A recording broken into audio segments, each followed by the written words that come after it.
그 시간이 이어서 오늘은 이 포도나무의 비밀 그 세 번째 시간 열매 맺기 위한 징계의 원리인데 프린트 나누어 드린 거는 그 제목에 그 두 번째 걸로 이렇게 되어 있죠. 밑에 그 컴퓨터가 그 프로그램이 수정할 수 없는 프로그램으로 이렇게 깔려 있어서 수정을 못했습니다. 그 세 번째 시간이고 제목은 열매 맺기 위한 그 징계의 원리입니다.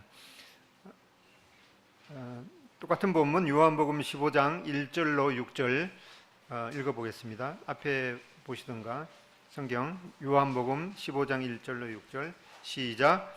나는 참 포도나무요 내 아버지는 농부라. 물은 내게 붙어 있어 열매를 맺지 아니하는 가지는 아버지께서 그것을 제거해 버리시고 무릇 열매를 맺는 가지는 더 열매를 맺게 하려 하여 그것을 깨끗하게 하시느니라. 너희는 내가 일러준 말로 이미 깨끗하여졌으니 내 안에 거하라. 나도 너희 안에 거하리라. 가지가 포도나무에 붙어 있지 아니하면 스스로 열매를 맺을 수 없음 같이 너희도 내 안에 있지 아니하면 그러하리라. 나는 포도나무요 너희는 가지라.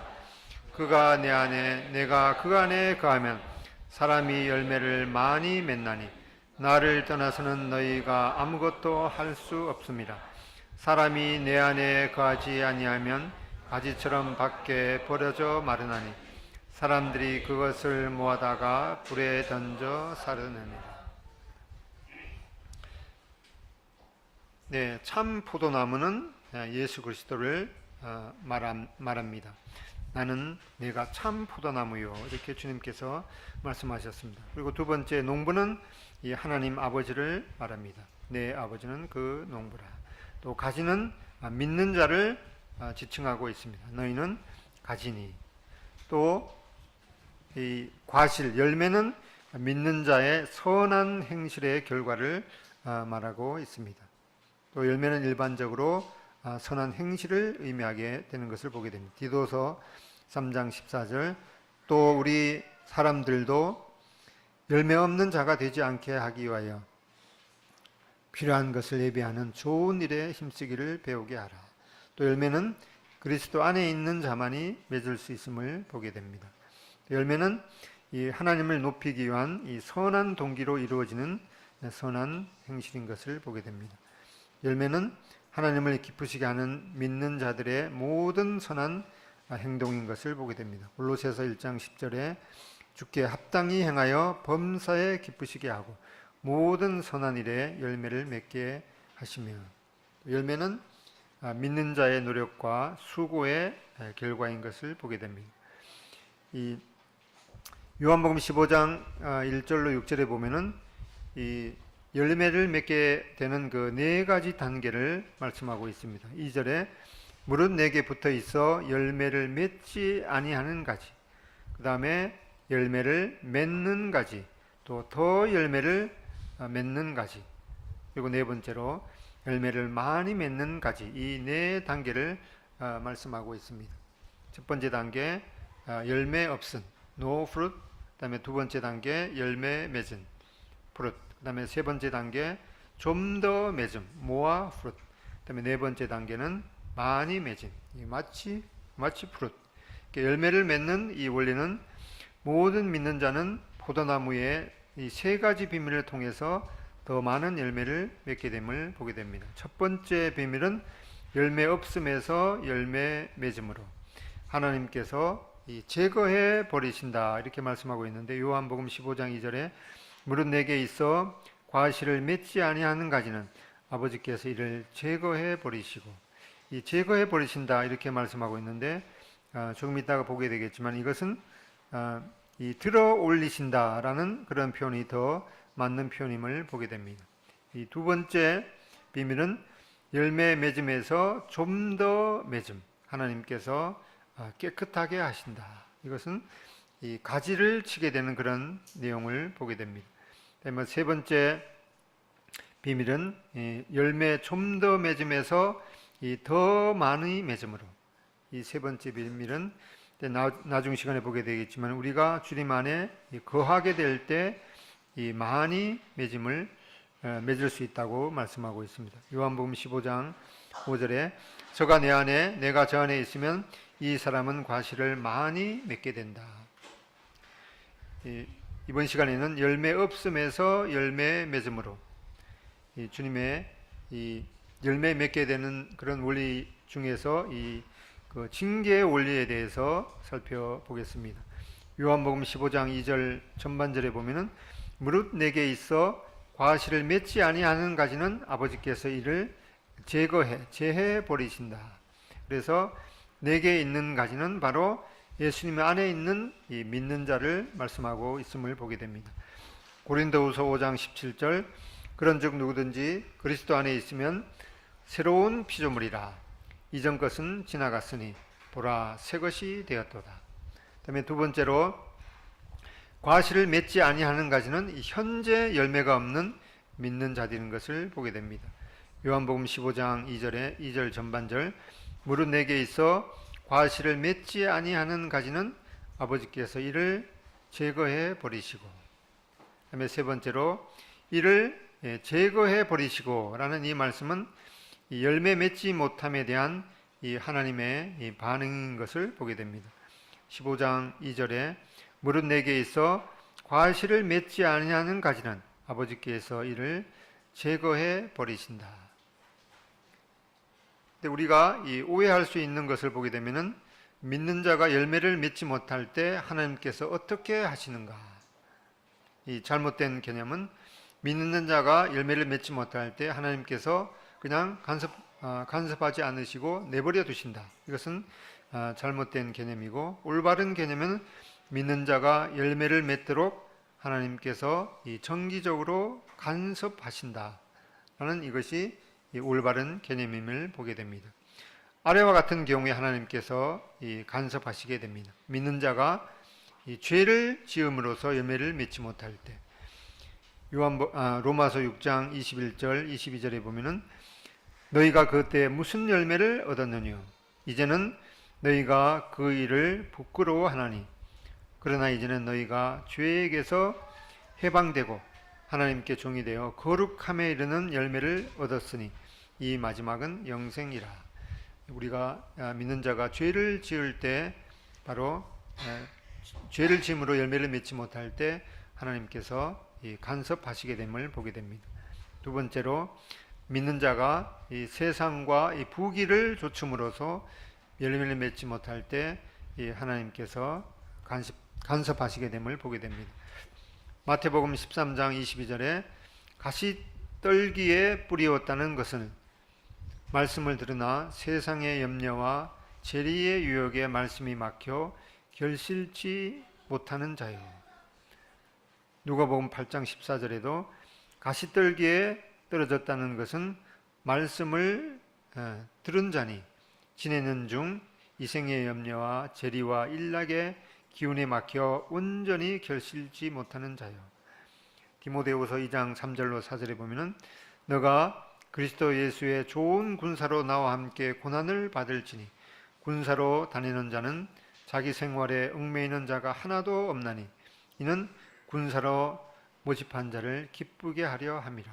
이렇게 믿는 자가 세상과 부귀를 좇음으로써 열매를 맺지 못할 때 하나님께서 간섭하시게 됨을 보게 됩니다.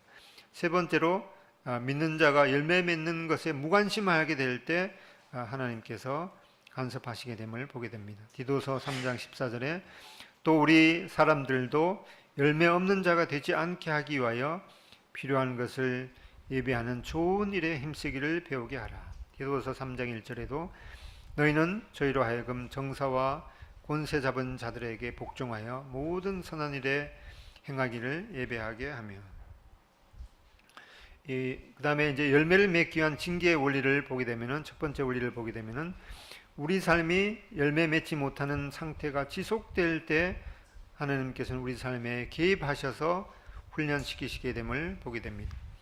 요한복음 15장 2절에 무릇 내게 붙어 있어 열매를 맺지 아니하는 가지는 하나님께서 그것을 제거해 버리시고, 여기에 이 제거해 버리신다라는 그 말은 킹 제임스 버전에는 이 take away 이렇게 해서 어디로 옮긴다 이런 뜻이고, 그다음에 뭐 NIV 성경에는 이 cut off 잘라버린다 이렇게 이 그 원래 이 아이로라는 그 원래 그 제거해 버린다는 이 헬라어에 대해서 좀 더 이렇게 다르게 그 번역이 되고 있습니다.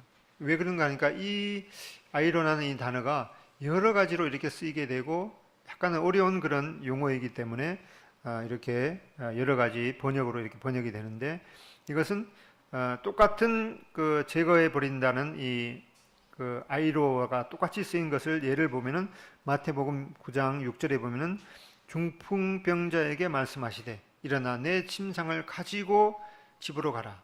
침상을 들고 가라라는 그런 말이 어디로 옮긴다 이렇게 하는 것과 똑같은 말이죠. 그 다음에 마태복음 11장 29절에 나는 마음이 온유하고 겸손하니 나의 멍에를 메고 내게 배우라. 그러면 너희 마음이 쉼을 얻으리라.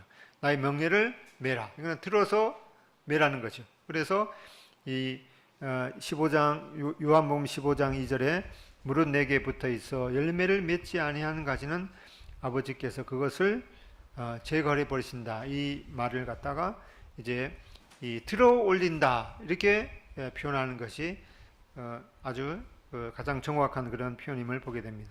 그래서 지금도 그 예루살렘 그 주변에 가면은 이렇게 대부분 이렇게 돌로 된 그런 그 낮은 이렇게 산으로 되어 있죠. 그래서 그 성경 시대에는 그 이스라엘의 포도밭을 지금처럼 이렇게 뭐 그 기둥을 세워서 또 줄로 이렇게 묶어서 이렇게 하는 것이 아니라 그냥 그 산에다가 이 포도나무가 있으면은 그냥 그 돌밭이기 때문에 그냥 이렇게 돌 위로 이렇게 가지가 이렇게 뻗어서 이렇게 가게 되어 있습니다. 그래서 그렇게 되면은 이제 뭐 흙도 묻고 이렇게 되기 때문에 어떻게 하는가 하니까 이렇게 포도나무에다가 돌멩이라든가 또 나무 막대기 이런 것들을 이제 고여서 이 가지를 들어 올리게 되는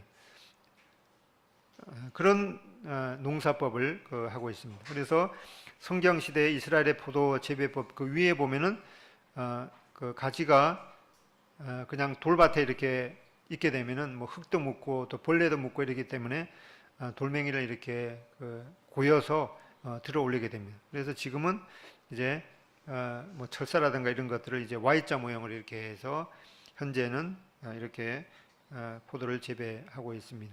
그래서 지금 이제 현대에는 이런 식으로 그 포도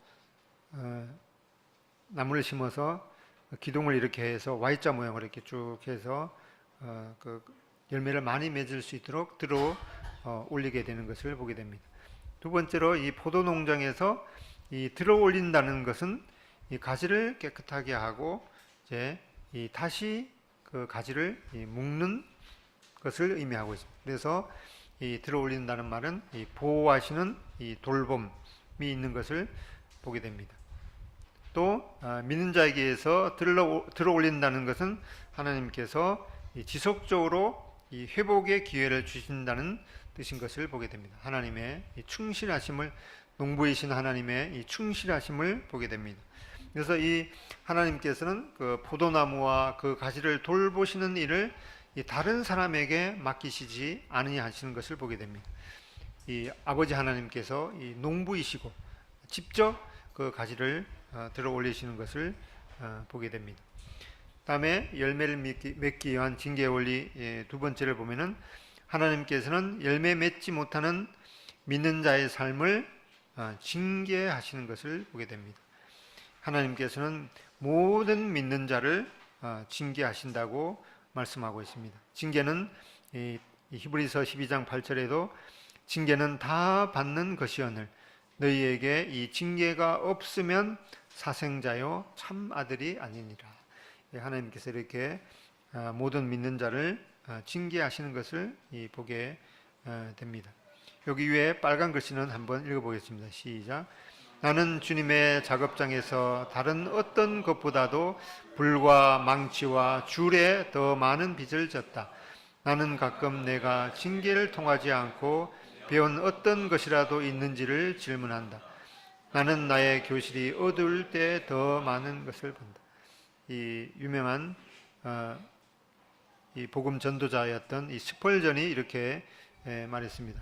이 가끔씩 여기다가 영어를 이렇게 쓴 것은 가끔씩 저희 모임에 외국 분들이 오시기 때문에 이렇게 한글과 영어 이렇게 같이 쓰게 되었습니다. 이 스펄전도 다른 어떤 것보다도 불과 망치, 줄이 어떤 것이 아시죠? 이 모난 것을 이렇게 밀어서 옆에 위에 있는 것이 줄이죠. 그 모난 것을 이렇게 다듬는 그런 줄. 이렇게 이 스펄전도 자기의 그런 인격에 대해서 이렇게 불과 망치와 이 줄을 통해서 자기 인격이 다듬어졌고 하나님 앞에 성숙하게 되었다는 그런 고백을 하고 있는 것을 보게 됩니다. 두 번째로 하나님께서는 친절하고 사랑 많은 이 아버지의 모습으로 징계하시는 것을 말씀하고 있습니다. 히브리서 12장 9절에 또 우리의 육체의 아버지가 우리를 징계하여도 공경하였거든 하물며 모든 영의 아버지께 더욱 복종하여 살려 하지 않겠느냐. 하나님께서는 이 사랑 많은 아버지의 그런 심정으로 우리를 징계하시는 것을 보게 됩니다. 세 번째로 하나님께서는 우리의 거룩한 삶과 유익을 위하여 우리가 필요로 할 때 징계하신다. 히브리서 12장 10절에 저희는 잠시 자기의 뜻대로 우리를 징계하였거니와 오직 하나님은 우리의 유익을 위하여 그의 거룩하심에 참여케 하시느니라. 우리의 유익을 위해서 우리를 고통을 주시기 위한 것이 아니라 우리의 유익을 위해서 우리를 징계하시는 것을 보게 됩니다. 열매를 맺기 위한 징계의 원리 세 번째를 보게 되면은 하나님께서는 이 세 가지의 이 단계를 통해 이 점진적으로 징계하시는 것을 보게 됩니다. 히브리서 12장 5절로 6절에 보면은 또 아들들에게 권하는 것 같이 너희에게 권면하신 말씀을 잊었도다.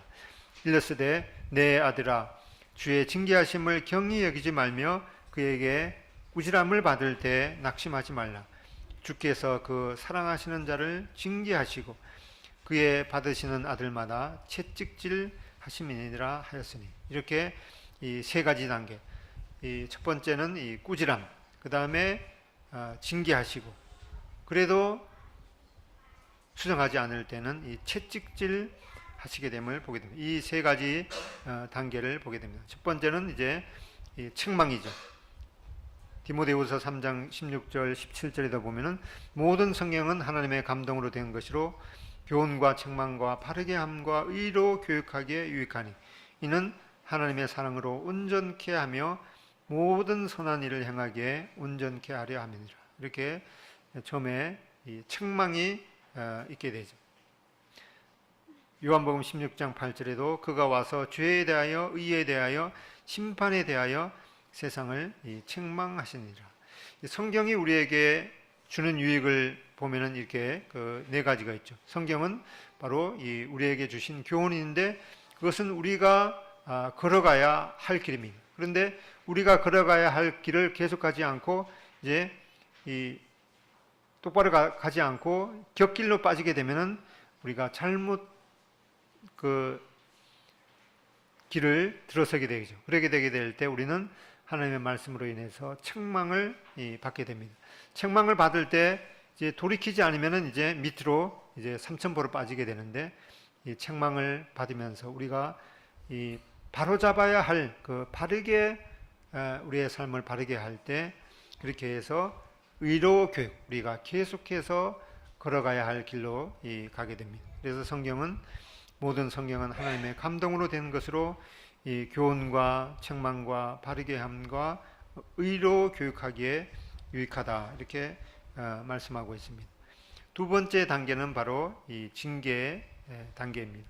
히브리서 12장 9절로 10절에 또 우리 육체의 아버지가 우리를 징계하여도 공경하였거든 하물며 모든 영의 아버지께 더욱 복종하여 살려 하지 않겠느냐. 여기 타이핑이 잘못 살려 하지 않겠느냐. 저희는 잠시의 자기의 뜻대로 우리를 징계하였거니와 오직 하나님은 우리의 유익을 위하여 그의 거룩하심에 참여케 하시느니라.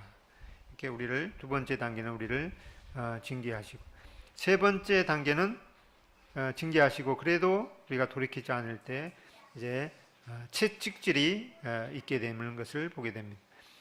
그 같은 히브리서에 있던 쓰였던 같은 용어가 바로 요한복음 19장에 이에 빌라도가 예수를 데려다가 채찍질을 하더라.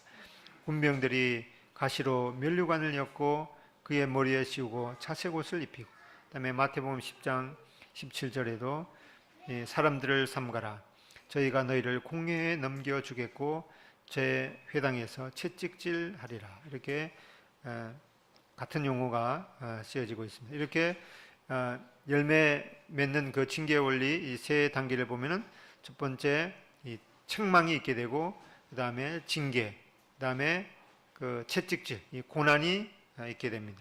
이 책망은 바로 이 언어를 통해서 그렇게 하는 것이고, 그 다음에 징계는 바로 우리의 이 마음에 그런 그 부담을 주게 되겠죠. 그 다음에 이 고난을 통해서 육체적으로 이 고난을 받게 되는데, 이 책망을 받게 될 때 우리는 그 30% 정도의 그런 그 마음의 부담을 갖게 되는데, 그것이 이제 넘어가게 되면은 이제 정신적으로 이 고통을 받게 되죠. 그래서 이제 그 고통이 70% 넘어가게 되면은 바로 이 우리의 육체적인 그런 그 고통도 있게 되는 것을 보게 됩니다. 이 더글라스 브라운이라는 분이 이렇게 말했다고 합니다. 하나님께서는 오래 참으신다. 하나님께서 내게 주님 아무 것이나요? 이 두 마디를 하도록 가르치시는데 몇 년이 걸렸다. 이 더글라스 브라운이라는 분은 자기의 마음에 그런 그 욕심이라든가 그런 것이 있었는데 이제 그런 모든 것을 내려놓고 주님께서 주시고자 하는 그것을 주십시오. 아무 것이나 주십시오. 이렇게 그 고백을 하는데 몇 년이 걸렸다고 이렇게 말했습니다. 여기 읽어보겠습니다. 이사야서 5장 1절로 4절입니다. 시작. 내가 나의 사랑하는 자를 위하여 노래하되 나의 사랑하는 자의 포도원을 노래하리라. 나의 사랑하는 자에게 포도원이 있으며 심히 기름진 사내로다.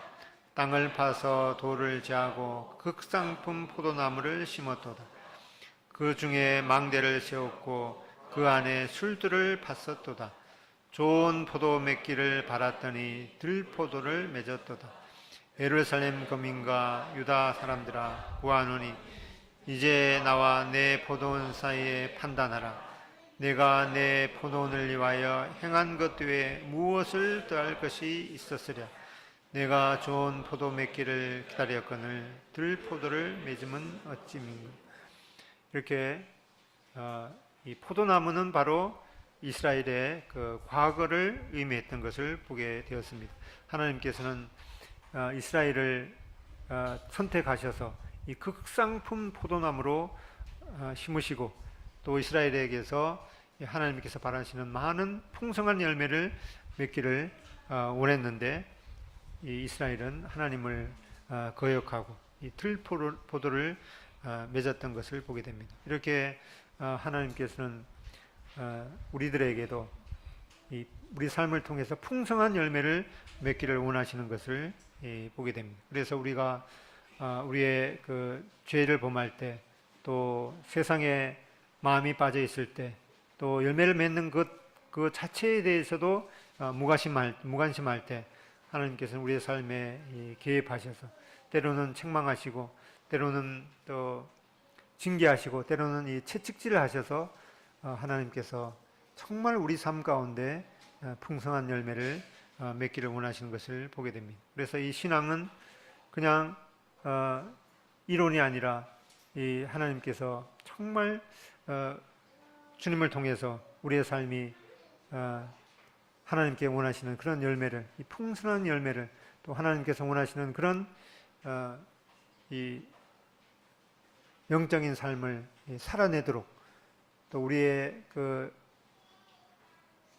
인격에 있어서 주님의 모습이 드러나고, 또 우리의 삶을 우리가 그 주님께서 원하시는 그런 삶을 살아내도록 원하시는 그런 주님의 간절한 마음을 보면서 우리의 삶이 하나님 앞에 그 풍성한 열매를 맺어드리는 그런 이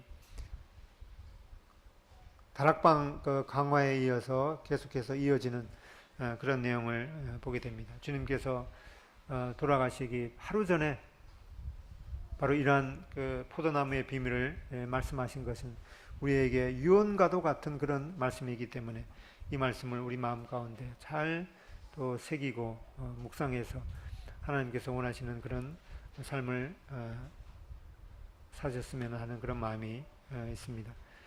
그 예루살렘에 이제 가서 한밤중에 이 겟세마네 동산에 가서 한번 이제 묵상을 해야겠다는 그런 그 계획을 가졌었는데, 그 밤에는 그 조금 멀리 떨어져 있어서 또 그 다음 날 또 일정이 있어서 그렇게 하지는 못했는데, 아무튼 그 겟세마네 그 동산에 아직도 그 뭐 수백 년 된 것 같은 그런 그 감람나무, 원래 이 겟세마네라는 그 뜻이 그 올리브 프레스, 그러니까 그 올리브 프레스, 그러니까 그 기름을 짜는 곳이라는 그런 그 뜻이죠. 그래서 겟세마네 동산에 가보면 거기에 어떤 그 조각가가 그 조각을 해놓은 곳이 있는데, 저는 이제 사진에 보고 그것이 상당히 큰 건지 알았어요. 그래 보니까 가로 세로 한 1m 정도 되는데, 주님께서 이렇게 기도하시는 그런 모습이 완전히 그 온 진액이 다 빠지고 마치 이제 껍질만 남은 것 같은 그런 그 동상을 이렇게 표현했는데, 그 겟세마네에서 느끼는 그런 그 마음이 아주 주님의 마음을 이해하는 그런 그 기회가 이렇게 되었습니다. 그리고 여러 그 성도님들이 이렇게 기도해 주시고 또 훈해 주셨는데, 뭐라도 이렇게 좀 가지고 와서 선물을 드렸어야 되는데, 그 중간에 제일 처음에 이스라엘 갔다가 그 요르단을 갔는데, 요르단에 좀 이제 가난한 그 나라잖아요. 근데 그 요르단에 가서 이제 거기서도 차 렌트를 했는데도 거기서도 이상 없이 이렇게 해주더라고요. 그래서 너무 이렇게 들뜬 나머지 조금 이제 그 과욕을 부려서 그 비포장 도로를 올라가다가 내려오다가 완전히 그 도랑에 이제 처박혔습니다. 그래서 뭐 누가 이렇게 꺼내주지 않으면 꼼짝도 못하는 그런 상황인데, 한 5분도 채 지나지 않아서 어떤 그 요르단 그 사람인데, 온 가족이 어디를 갔다 오다가 약간 이제 트럭 같은데 그 쇠줄 같은 것도 있잖아요. 그걸 꺼내더니만은 그냥 그 차 이렇게 뒤에다가 이제 걸어서 빼내줘 갖고 겨우 그렇게 나왔는데, 사례를 이렇게 하려고 그런데도 아주 이렇게 뭐 안 해도 된다고 이렇게 해서 거기 꼬마한테 뭐 조금 이렇게 했었는데, 그 아랍권에서 이 요르단이 가장 그래도 좀 그 기독교에 대해서도 약간 열린 마음을 가지고 있고, 그 가난한 나라이기 때문에 상당히 사람들의 마음이 아주 순진하고 이제 그런 면들을 봤습니다. 시간이 좀 남았는데, 이제 그리고 이제 마지막으로 그 그리스에 가서 차를 렌트해야 되는데, 이제 갈 때마다 여기서는 이제 차를 렌트해 줄까 안 해줄까, 그것이 이제 가장 염려가 됐기 때문에 공항에 내리자마자 국제운전 면허증이 없는데 차 렌트를 할 수 있습니까? 네, 거기서는 절대로 안 되는데요, 그러더라고요. 그래서 그냥 이제 돌아서려고 하다가 그 차 렌트하는 업체가 여러 군데가 있거든요. 근데 다른 데 가서 물어보니까 뭐 이렇게 하더니만은 뭐 국내 면허증은 있다고 그러니까 그거 우리가 어떻게 읽을 수 있느냐. 그래서 대사관에 가서 그걸 갖다가 이제 번역을 해갖고 공증을 해오면은 해줄 수 있다고 그러더라고요. 그래서 그 다음 날은 이제 그 대사관에 가서 얘기하니까 원래는 그게 공식적으로는 인정이 안 되는 것 같아요. 그래서 대사관에서도 원래는 그 국제운전 면허증이 있어야지 되는데 근데 이제 제가 그 렌트 업체에서 빌려줄 수 있다고 했다 그러니까 이분이 좀 망설이더라고요. 그래서 그 대사관 직원한테 국제운전 면허증을 재발급해 주는 것이 아니라 이 국내 면허증이 어떠한 내용이다 그것만 번역해 주는 거는 문제가 없지 않느냐 그러니까 그 사람이 그 고개 끄덕끄덕하고 이제 번역을 해 주어서 마지막까지 아주 그리스 같은 데는 유럽 연합 국에 속하기 때문에 거기에서는 뭐 프랑스도 가고 막 이렇게 막 할 수가 있기 때문에 거기서 약간 이제 까다로웠는데 거기서도 이제 통과가 되어서 무사히 잘 마치고 와서 이 국제 면허증 없는 것이 가장 큰 문제였는데 그걸 이제 주님의 은혜로 이렇게 해결할 수 있어서 참 이제 감사했고 또 그 뒤에 성도님들의 또 기도가 있었던 것을 그 피부로 이렇게 느낄 수가 있었습니다. 그래서 요르단에 넘어가는데 거기 먹을 걸 이렇게 좀 가져갔는데 다 이렇게 뭐 잼 같은 것도 이제 압수를 하더라고요. 그래서 뭘 살 수가 없어서 뭐 기껏해야 그 사탕 몇 개 이렇게 사갖고 왔는데 많이도 못 사왔습니다. 그 무게 제한도 있어서 그냥 뭐 외국 사탕이니까 조금 그냥 맛보시기 바랍니다. 아무튼 이렇게 후원해 주시고 기도해 주셔서 감사를 드립니다. 기도하고 마치겠습니다.